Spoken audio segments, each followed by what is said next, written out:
the last week or so, President Obama's made a big deal about oversight and the fact that I guess he gives Vice President Biden a prominent role and all that. How confident are you that President Obama can follow order that this is effective?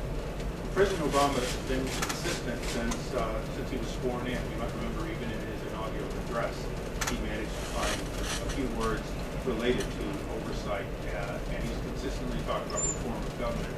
He invited many of us on the day of here, and we went on Monday to the White House to work on procurement reforms and talked at great length about how do we get the system working better with the money we have available, and how do we reach a goal of cutting the deficit to have in his 4-year term.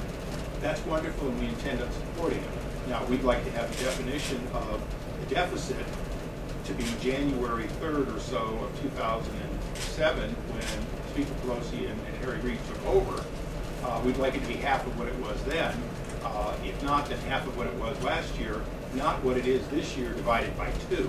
So we have some areas, and this is one of the reasons that this is going to be us saying to them, and they can respond.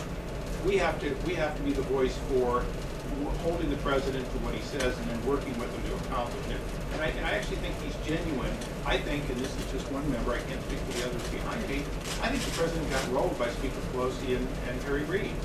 I don't think he intended to have the kind of fork thrown into this project. He said timely, temporary, and targeted. And quite frankly, it was timely.